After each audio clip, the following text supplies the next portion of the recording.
falar agora de SAF, entendeu? Que é um grande momento do atual momento, né? Do futebol brasileiro, entendeu? E nós temos que ouvir uma pessoa que sabe tudo.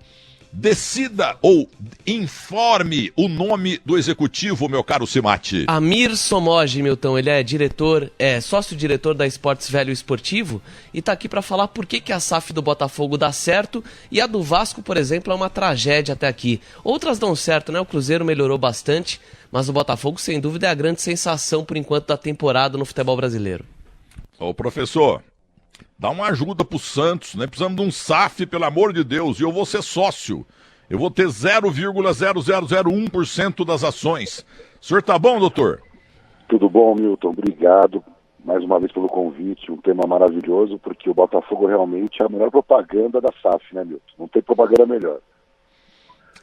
O Cruzeiro também tá indo. O Cruzeiro tá indo bem com o Ronaldo lá, né? Melhorou muito. Bem com o Ronaldo. Eu acho que Cruzeiro e Botafogo, de alguma maneira, tem um ponto muito crucial. São dois investidores, Ronaldo, dono do Real Valladolid, o próprio Textor, que é acionista do Crystal Palace da Premier League, também é acionista agora majoritário do Olympique Lyon, que é um grande time. Então, é um cara que é do meio. E o Ronaldo também. Então, não que a 777 Partners lá que comprou o Vasco não seja, mas não é a mesma proporção, porque elas são acionistas minoritários, são investidores financeiros, enquanto que o cara que é dono de um time, né, Milton, tem que entender de futebol, do scouting hoje em dia, tem várias questões. Então eu acho que o Botafogo, o que ele vem? Ele vem do inferno para o céu, já é um case, porque na verdade sair do que ele estava, em termos financeiros, para liderar o Brasileirão, batendo recorde, então eu acho que já é um ponto de que a mudança empresarial se faz necessária. Você citou o Santos, a gente pode falar, eu fiz uma live recente falando que o Santos, embora nunca vai ser a maior torcida do Brasil, no exterior ele pode ter uma soma. Nos ranking digital e nos patrocínios internacionais, o Santos podia faturar mais que o Flamengo, porque tem no seu DNA algo que falta ao Flamengo, que é essa história do Pelé no mundo. E o Santos teve um timinho, né, com Gilmar Lima, Mauridalmo, Zito Calvé, Dorval Mengal, Coutinho, Pelé e Pepe. Brincadeira. Mas o que tá faltando para a SAF do Santos, professor? Eu veria o seguinte, os clubes que souberam domar a política, o caso do Cruzeiro, por exemplo, vamos lá, o Cruzeiro, que é um dos maiores clubes do Brasil, quase 9 milhões de torcedores, segundo as pesquisas, foi vendido por 70 milhões de dólares. Até o Ronaldo pôde comprar. Quer dizer, o Ronaldo, que não é um magnata tipo um LeBron James, mas é um cara muito rico, lá com seus grupos de investidores, comprou o que seria a massa falida, entre aspas, do Cruzeiro. Então, chegou nesse limite onde não havia mais clima político e aí se deu um mau negócio para o clube, mas um bom negócio para a torcida, porque de alguma maneira o clube melhorou. O Botafogo seguiu a mesma linha.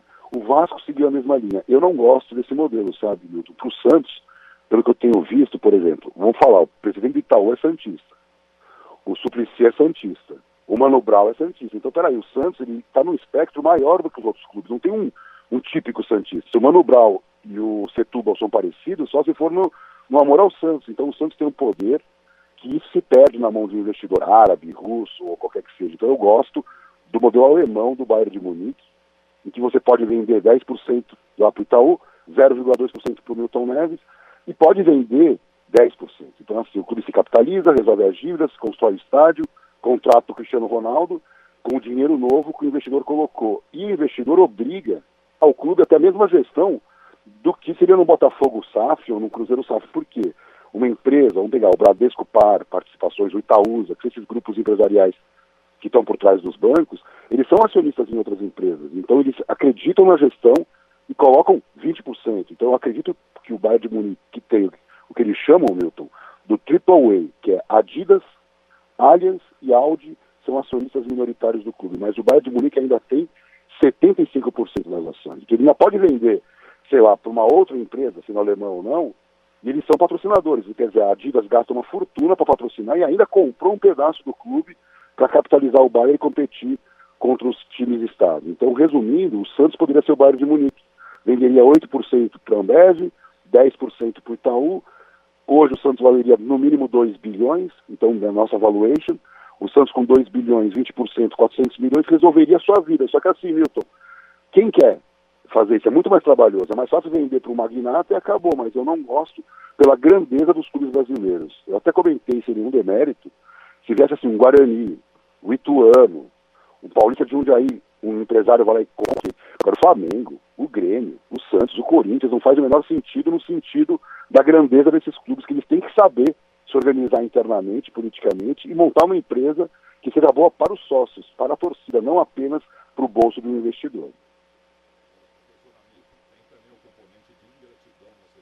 Acho que a gente teve um pequeno problema no contato aí com o Milton. Estamos conversando com o Amir Somoji, que é um especialista em marketing esportivo e traz todos os números aqui pra gente no Domingo Esportivo Bandeirantes. Acho que voltou, né, Milton? Voltei. Entendeu? Professor Amir, o negócio é o seguinte, nessa história toda tem o componente também de ingratidão Futebol Clube. O Cruzeiro estava indo para a 8ª divisão. Ronaldo entrou lá, pagou não sei quanto, o senhor falou aí mais ou menos, entendeu? E o time não estava legal, aí a torcida começou a pegar no pé dele e xingar o Ronaldo. Aquilo foi um absurdo, é uma ingratidão total, porque o Cruzeiro era para estar na 9ª divisão, se não fosse o SAF deles lá, do Ronaldo. E outra coisa, Milton, o Ronaldo até deu uma entrevista no clube que naquele momento estava com uma dívida de 1 bilhão, ainda que não seja só da SAF. A SAF já nasce, Milton, para quem não conhece a lei, 20% da receita bruta vai para o clube social pagar de dívida passada. Então, tem um modelo em que a empresa já nasce com 80% de faturamento.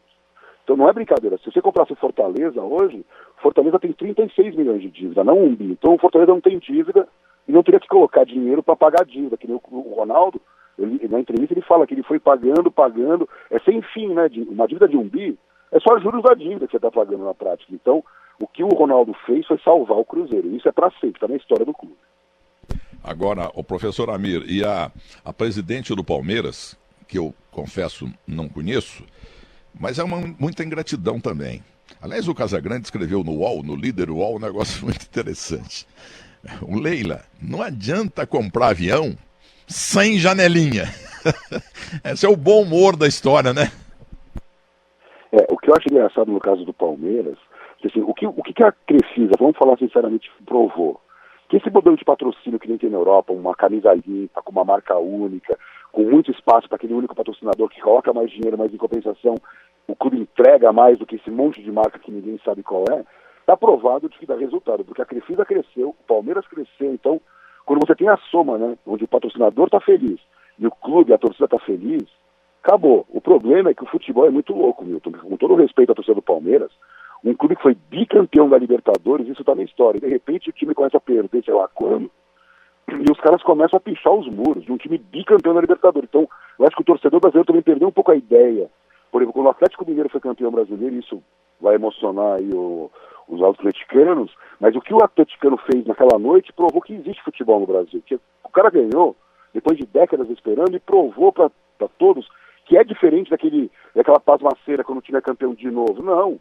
É o fim do mundo quando o time é campeão. Então eu sinto também, né, Milton, que a gente no Brasil está perdendo um pouco a ideia da importância de ser bicampeão da Libertadores, de chegar no Mundial Interclubes, a torcida não criticar, mas sim viver a emoção com o clube, né, Milton? Acho que é isso.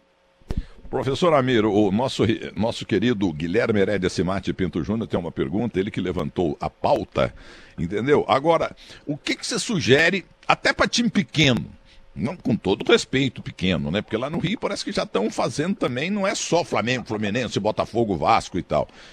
Eu quero que o senhor salve o Santos, pô. Do jeito que tá, né? Vamos cair, professor. É o meu sonho, Milton, e eu falo isso porque eu gosto muito do Santos, é que o Santos tivesse um presidente eleito que pensasse grande, no sentido que nem o Luiz Álvaro.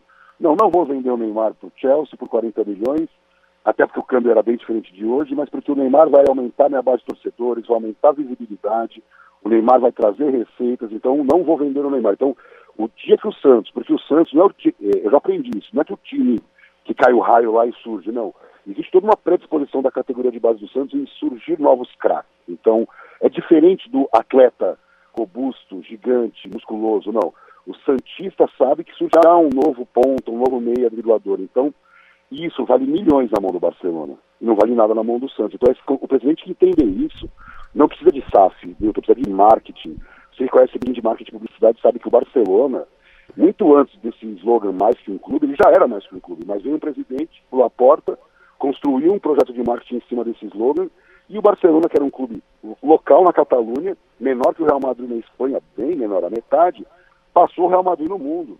E eu vejo que o Santos pode ser esse clube, pode ser um clube latino-americano de projeção global, e não pelos títulos, mas por tudo que ele já construiu. Então, claro que o Botafogo tem valor, é importante ter um bom investidor, mas a marca Botafogo não tem o tamanho da marca Santos, nem no Brasil, nem no exterior. Então, uma SAF Santos, bem administrada, seria um case, porque é um clube brasileiro com potencial global. Isso não é normal. Poucos clubes teriam. Então, vou dar só um exemplo. Quando o Palmeiras foi campeão da Libertadores, eu trabalho muito na América Latina, e na América Latina eles não conhecem muitos dos nossos clubes. Imagina na Europa. E um cara me ligou e perguntou quem é o Verdon. Queria entender. O Verdon, o Palmeiras, todo o tamanho que o Palmeiras tem, mas aqui nossos vizinhos não sabem.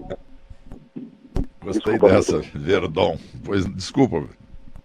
Não, que é isso, que o latino-americano, que, poxa, teoricamente é nosso vizinho, nós nem ao menos sabemos explicar o que é o futebol brasileiro. Então ninguém compra, ninguém assiste. E hoje, junto com a MLS, hoje perdeu, tá? É meio triste falar isso, mas o Brasil era a sexta força em termos de faturamento de ligas, perdia apenas para a França, e agora a MLS passou, porque agora são 30 times, então acabou que passou o Brasil, somos hoje menores que o soccer dos Estados Unidos. O soccer que é uma lenda, né? Uma paixão dos americanos. Pois não, Simate, tá aí o doutor Amir. Queria falar com o Amir, Milton, a respeito do Luizito Soares, que agora tá forçando aí para sair do Grêmio, né? Pode jogar ao lado do Messi no futebol dos Estados Unidos. Foi, acho que, um case de sucesso até agora, principalmente dentro de campo, onde o Grêmio também tem bons resultados. O Grêmio faz um bom campeonato brasileiro, está vivo na Copa do Brasil. Eu acho que vai eliminar o Flamengo, pelo menos eu torço para isso na competição. Eu queria perguntar para o Amir a respeito do Luizito Soares e essa possível saída dele até. O Luizito eu sou muito fã e eu acho que todo mundo vai concordar comigo que não existiu uma simbiose perfeita entre um jogador como é o Luizito no Grêmio. Por isso que deu certo. Só que, qual é o grande problema, eu acho, tá, na minha opinião? O Luizito tá lá jogando e tá se matando, né? Parece que tem problema no joelho, já não joga em grama sintética, então tem todo um cuidado físico. Mas o Luizito Soares veio para cá para ganhar 2 milhões por mês. Então não é que ele também estava na roubada, é que agora surgiu o fato novo Miami. Mas o Luizito Soares entrega muito pro Grêmio. Eu sei porque eu fiz uma análise lá no Instagram do Soares, ele tem canais. Então ele tem o canal do Nacional, tem o canal pessoal e tem o canal do Grêmio. Ele com a camisa do Grêmio, lá com as marcas patrocinadores na camisa, dando entregas globais, porque claro, o Instagram dele é global.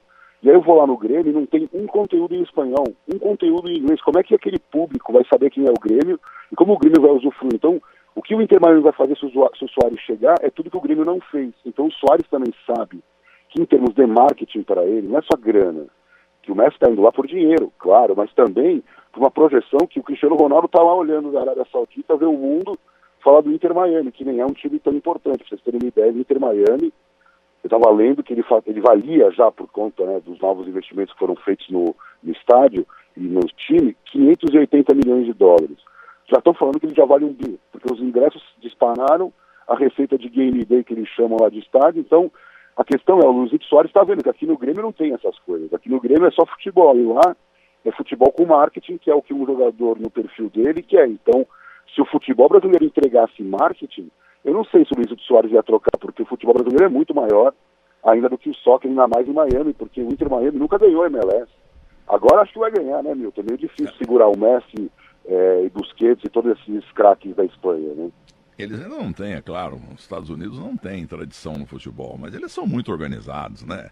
Então o Messi está jogando em campos maravilhosos lá, treinando aquele negócio todo, e tá indo mais jogador para lá, viu? Agora, e o meu querido e amado Corinthians, Amir? Por favor, porque o Corinthians também tá andando para trás. Entendeu? Como é que faz para fazer um SAF lá, mas tá uma balbúrdia política lá que não resolve nada, hein? Eu até comentei essa semana, eu acho que a coisa realmente está provada, é uma força da natureza. Por quê? O Corinthians tem, hoje, uma receita de bilheteria que gerou aí quase 100 milhões para o clube no ano passado, por conta até da Copa do Brasil, e esse dinheiro não foi ingressado no departamento de futebol, o uso dele é para pagar a dívida da arena lá da bilheteria. Então, é um clube que não tem bilheteria, assim como o Grêmio.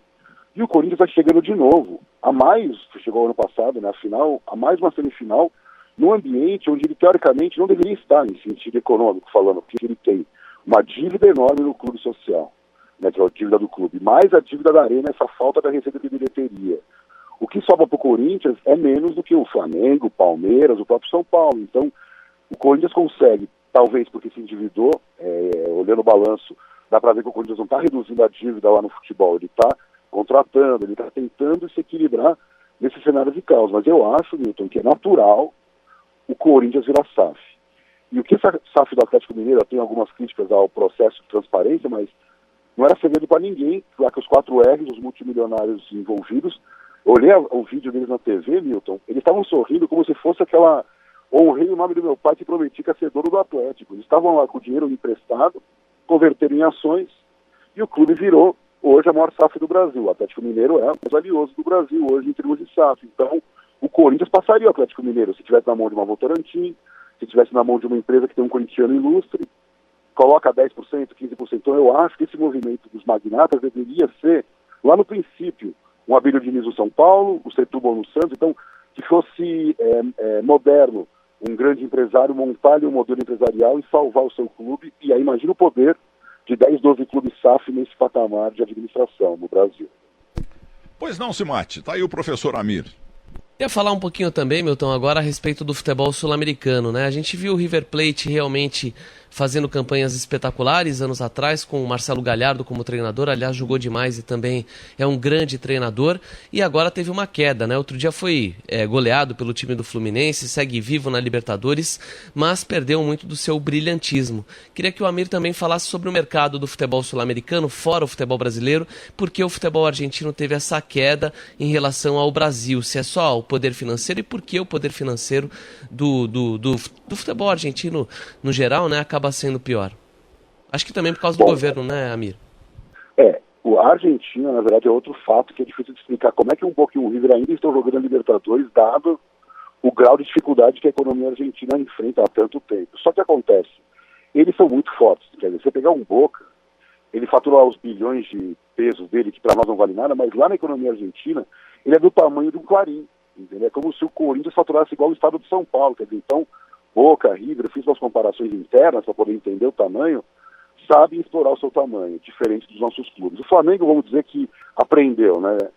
É o que melhor sabe, até porque por ser o maior também. Agora, o que me chama a atenção é que assim, eles fazem boas vendas. E o dólar lá, quem foi para a Argentina recentemente, eu fui para a Argentina, estava 300 o câmbio, já está 500. Então, em um ano, muda tanto. Então, assim, vender um jogador num câmbio desse, paga a vida de um clube como Boca, River. Então, o que eu aprendi lá também é que, assim, embora os patrocínios, sócios, e os sócios pagam muito, a TV, vivam disso, os clubes, é na hora da vida do jogador que tudo faz a diferença. Não é diferente daqui, mas aqui o contrato televisivo é muito mais alto, os patrocinadores estão no mercado brasileiro, que é infinitamente maior, né? O argentino hoje, para vocês terem uma ideia, perde hoje para a Colômbia, e até em alguns momentos para o Chile, que é um país que tem 2,5 vezes menos população que a Argentina, mas porque a situação econômica lá é realmente dramática, né? Quem acompanha as notícias sabe, inflação de 100%, quer dizer, muito complicado a gente pensar no desenvolvimento de uma entidade como um Boca, um River, e não consegue. Na hora do vamos ver, vai perder para o Flamengo. Na hora do vamos ver, vai perder para o Palmeiras, porque a diferença econômica faz diferença. Agora, em relação ao Boca Juniors, né? La Bombonera, o estádio mais complicado e feroz contra o time visitante.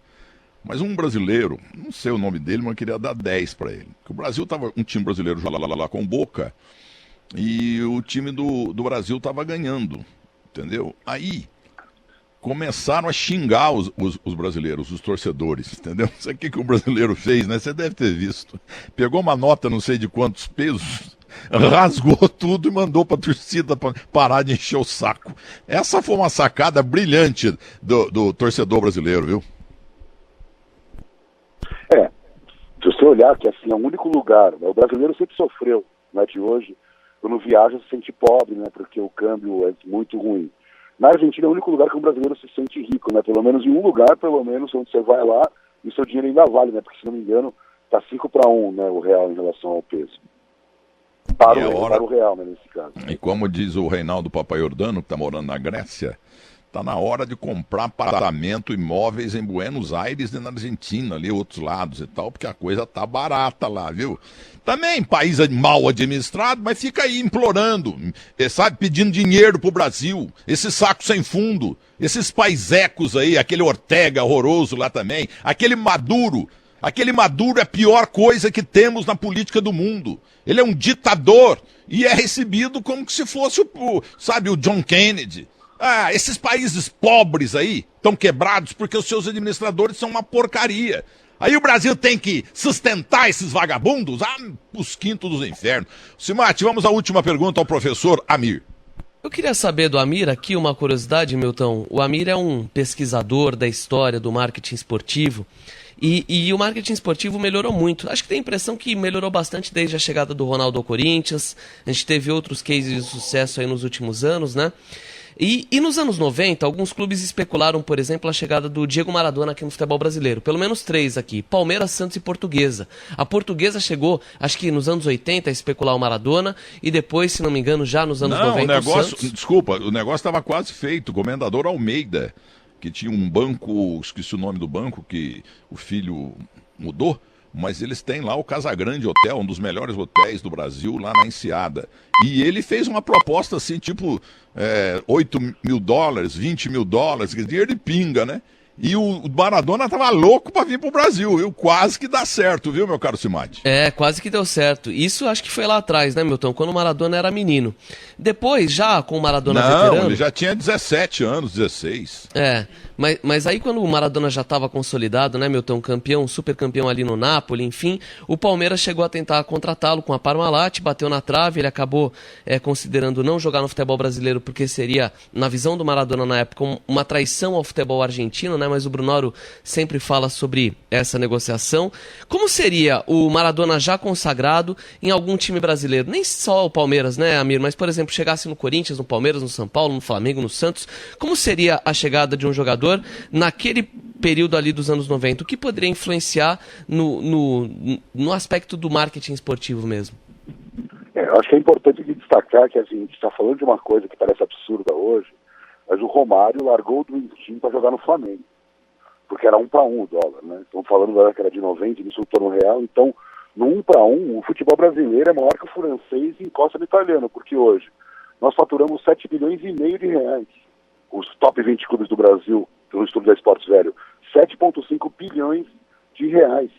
Se fosse 1 para 1, seríamos maior que a Premier League. Então, o Brasil só não é a potência porque nós somos incompetentes enquanto país, economia, mas também no futebol, porque com esse dinheiro, na bagunça que é, e isso está claro. Então, o marketing esportivo cresceu muito, mas sempre crescendo em função de vários fatores. Então, o primeiro fator, na minha opinião, foi realmente o boom do pontos corridos, que ninguém fala, mas os estudos comprovam, que a partir do momento que você tem 20 times jogando com o calendário completo, o aumento da exposição para patrocinador, o aumento da venda de ingressos, tudo está conectado com essa possibilidade de uma previsibilidade, vamos dizer assim, para as empresas, para emissoras de televisão. Então, o dinheiro fluiu. Outra questão foi a entrada da Caixa, porque a Caixa, quem não se lembra, nem faz tanto tempo, ela fez um papel que ela dominou a camisa dos clubes, pagando muito, acima do mercado, vamos dizer assim, mas ela limpou as camisas. Então a Caixa se transformou da noite para o dia num dos principais patrocinadores e ficou um recall altíssimo. Quando a Caixa saiu, entraram os bancos digitais,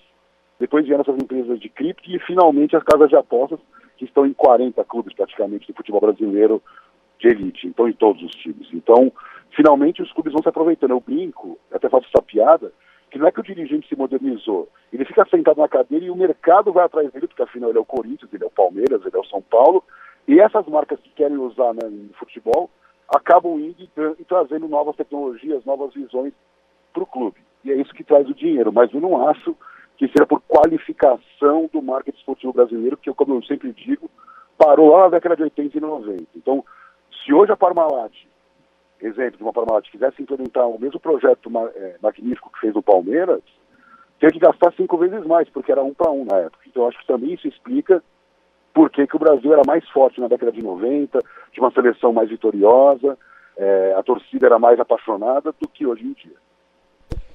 Muito bem, eu quero só, para encerrar aqui, Amir, consertar uma coisa, pô. Eu estava lá no ginásio da Portuguesa na noite em que o comendador Almeida estava acertando com o empresário do Maradona, do moleque Maradona, que tinha um prestígio de 3, 4% de hoje, né? Ou seja, depois da carreira que ele se tornou. É o segundo Pelé. Primeiro Pelé, segundo Pelé, terceiro Pelé, quarto Pelé, quinto Pelé. São Pelé. E em sexto lugar é o Maradona. Maradona jogou mais do que o Messi, que é um gênio, entendeu? Agora é o seguinte, eu falei aqui que a portuguesa com o comendador Almeida, que está no céu, tentou contratar o Maradona por 10 mil dólares, 15 mil dólares, pisei na bola. Ele estava oferecendo tipo 2 milhões de dólares, 2 milhões e meio. E o Maradona louco para vir para o Brasil, para a portuguesa. É que não acabou não dando negócio.